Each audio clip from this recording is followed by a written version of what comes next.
Will you pray with me?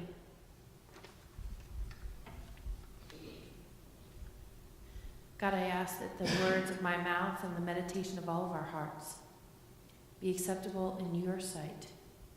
For you are our strength, our rock, and our Redeemer.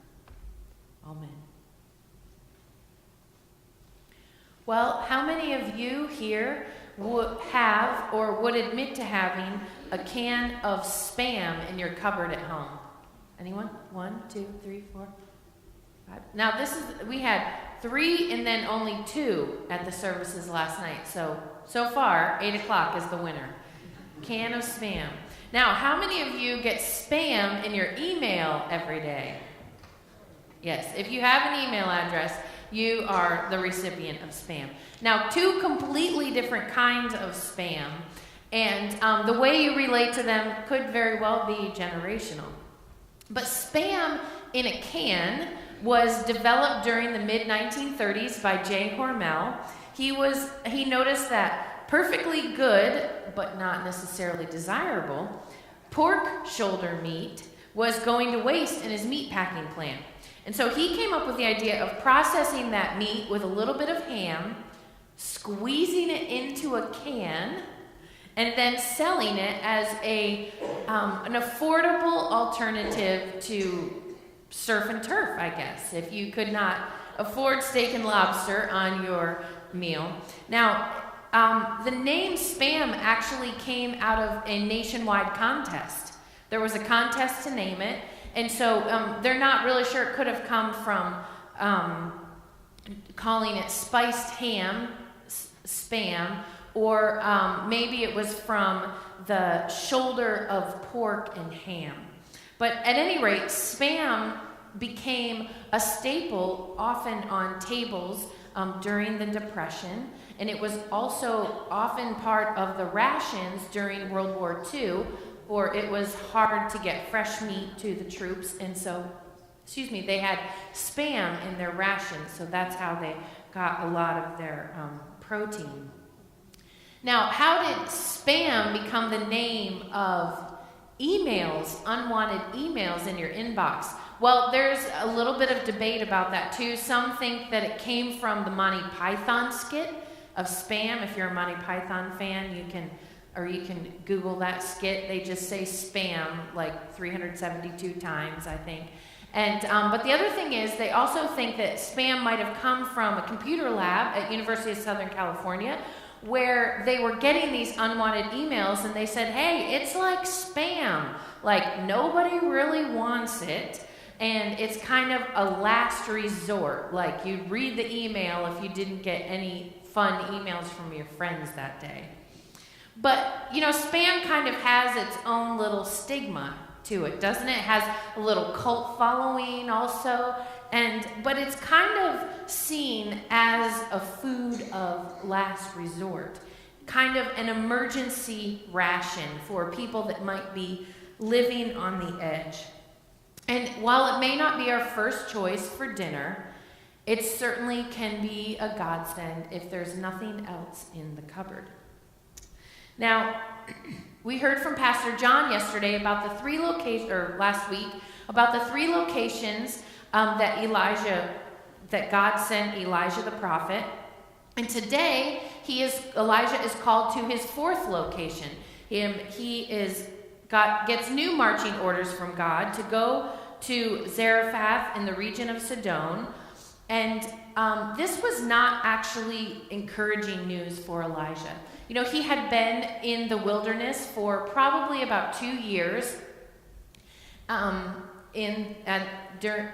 near Kerith, and he had been in the desert, and God had taken care of him. The ravens had brought him bread and meat every morning and evening. And so then he is called to go to Zarephath. And this is actually back toward the direction of where his King Ahab and Queen Jezebel are. It is back into a part of the country that is still in a drought, food is very scarce. And this is also a country where they worship the god Baal. which is a pagan god. And so it's not actually very encouraging news for Elijah. The other part of the news that was not encouraging when he was called to this place was that God said, I have a widow there that's going to take care of you. Now, we need to think about the political scene in ancient history here. A widow was one of the most destitute persons in ancient society. Because, as you know, women were not really considered a people in ancient society, and so widows were kind of on the outskirts. They were outcasts of society because they didn't have a man to take care of them, and so they just could kind of get food where they could. And not only that, when he arrives and realizes she has a son, there's a second mouth to feed, and then he's the third mouth to feed. So it's not very encouraging for him to hear that a widow is going to take care of you, because widows could hardly care for themselves in those times. But he sees her gathering sticks for a meal, and he asks for a drink of water and then some bread.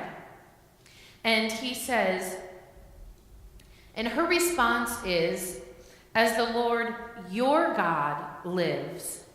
In other words, she's saying, Yahweh is your God, but not my God. I do not believe as you do. And yet she makes it clear to him that the conditions where he came to are no better than the conditions where he came from, that they're in a drought, they're in a famine, and so she's not sure how she can provide for him either. So she is using her last can of Spam, shall we say, the very last thing on the shelf to feed her and her son. But then Elijah says, that's okay, because I promise you, in the name of my God, that if you make me bread, that your jugs will never run dry until it rains again. And Elijah's promise comes true for her. She has flour and oil until it rains again. There is never a time when her jugs are empty, and she is able to sustain she and her son and Elijah. Now, Elijah was, even though his news of where he was to go was not encouraging, he went right away in obedience to God, because he had already experienced God's faithfulness, God's ability to provide while he was in the desert.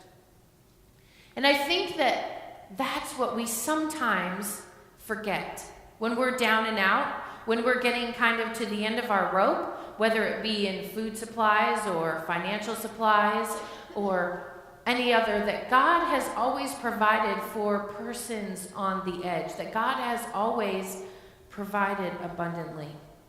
Manna in the desert, when the Israelites were wandering in the desert, to when Jesus fed the 5,000 with 2 fish and 5 loaves of bread on the Galilean hillside, that God is always providing and provides abundance.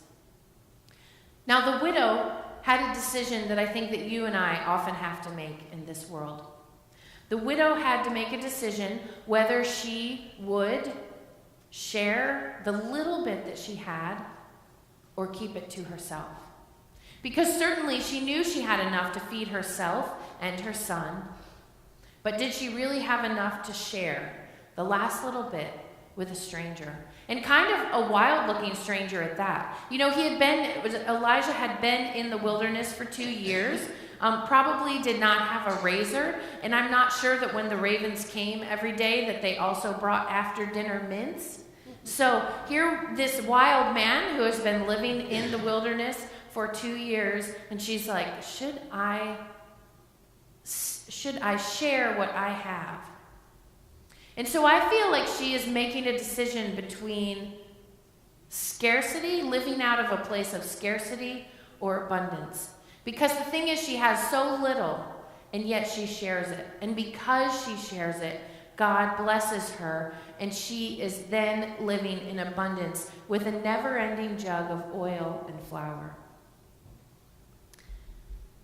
In our world, those are the kind of decisions that we're forced to make each day. That we have that same choice, to live out of scarcity or live out of abundance. Now, I would say our society bombards us with messages every day about living out of scarcity. There are many places that you can purchase an end-of-time survival pack. There are many ways that our society tells us that we should hoard what we have, that we should keep it to ourselves, that we should not share because we want to make sure that we are okay if something would happen. And this may not be specifically for financial resources or food resources, but certainly in our world, we are taught that looking out for ourselves is the most important thing. And this is one of the ways when we talk about the culture of Jesus, that faith in him, that being a follower of Christ is so countercultural. Because God calls us to live out of a place of abundance. No matter what we have, we are called to share it. And that God will bless that sharing. God will bless that sacrificial giving in us to make sure that we are not forgotten, to make sure that we have exactly what we need.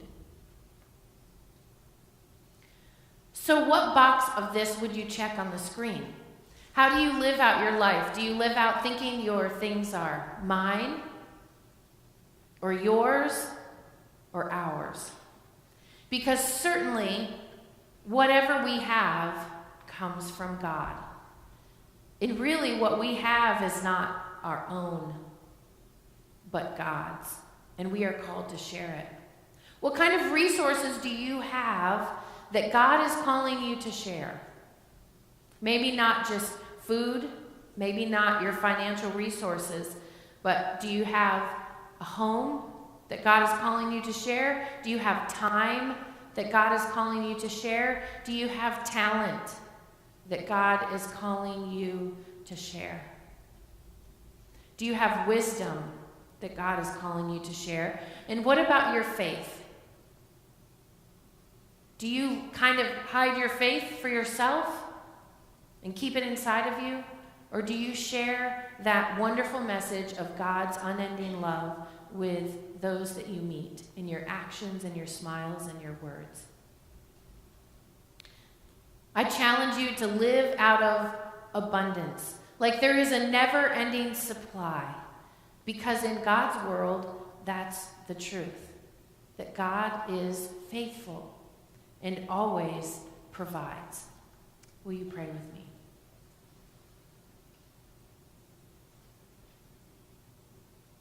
God, we know that sharing is not always easy. It's not always what we want to do, but it's what you call us to do in all areas of our lives. Help us to hear you call us.